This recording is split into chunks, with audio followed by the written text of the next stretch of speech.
Hey guys, Mark here for Snowboard Dojo Wiz.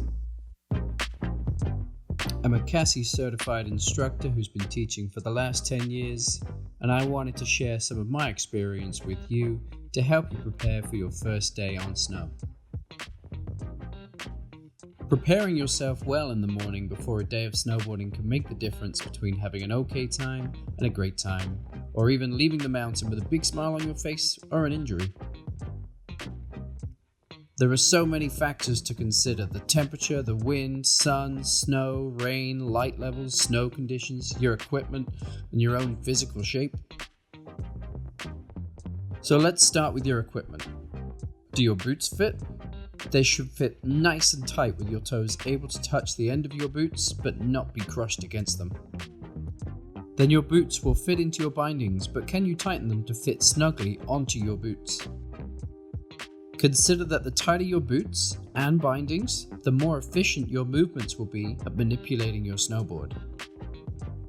Too tight, however, and it can be uncomfortable. Think of it as a scale with comfort at one end and performance at the other. Then consider your bindings placement on the board in terms of stance width and angles, but also where your toes and heels will align over the edges. Do your heels and toes overhang both edges? If your toes or heels align themselves inside of an edge, it can be challenging to balance on that edge.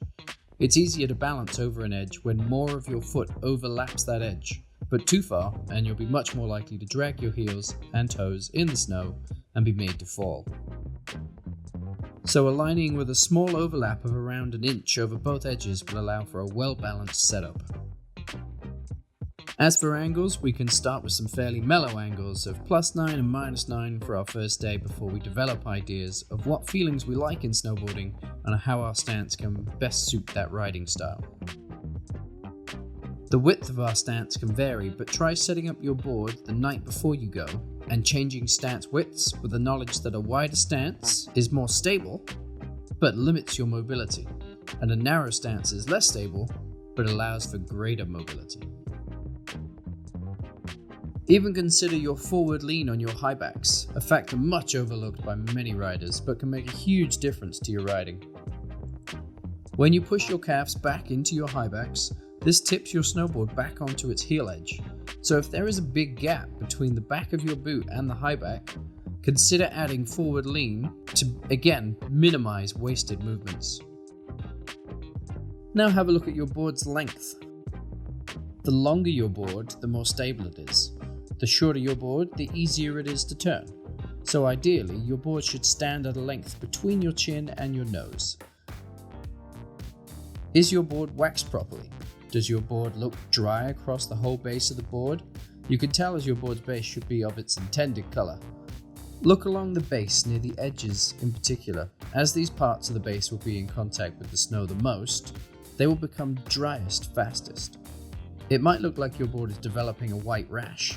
If so, give it a wax either yourself or by a pro so that it can slide properly on the snow and you don't end up sticking to it. Now after your board and boots are perfectly set up, it's important to know conditions, so checking weather forecasts to see what temperature you will be dressed for. Remembering the top and bottom of a mountain can be very different. It can be a good idea to wear layers that you are able to shed when it's hot and zip up to stay warmer when it's cold. Having a jacket with a powder skirt can be a really good idea just to keep the wind from blowing up into your jacket, and this will make you warmer. Some warm mitts or light and cool spring gloves too can make a difference between having cold hands or hot and sweaty hands when it's inappropriate. Rather than being distracted by being cold or hot, you can focus on riding your best if you just check the weather and plan ahead. The same goes for your goggles, if you need a dark lens for a bright sunny day or a low light lens for a low visibility day. Your own physical condition can make or break your day too, even if you get your equipment dialed. If you aren't physically fit, you have to respect that snowboarding is a sport, and to make the most out of it, being in a better condition will help you perform. Whether that means taking your performance up a notch or just being able to snowboard comfortably without being in any pain. At the other end of the scale, maybe you just need a rest day because of fatigue, so that you can be properly rested to perform to your highest level. Also consider when you're getting out there, what is your plan? Do you even have a plan? What terrain will you use? Is that the safest or even just the optimum terrain for learning on? And then what are you physically going to do? Are you going to wing it, or do you have a friend to give you tips? Does your friend really know what they're talking about? The learning areas of mountains are full of friends giving poor advice, so be warned. If they use the phrase back foot as a rudder, then get out of there. I strongly recommend an instructor for the first phase until you can at least link some turns together to make sure your fundamentals are strong, and expert analysis and feedback can strongly help this. They will help make sure that you are progressing when you are ready to progress. If you take all of these things into consideration, you can make the most out of your day performing to your maximum level instead of wasting time and effort out on the hill. Last question of all you need to ask yourself before the first day, now that you're prepped and ready, is are you ready to have your world changed and become obsessed with the world of snowboarding? This has been Mark for Snowboard Dojo Wiz. Have a great time out there.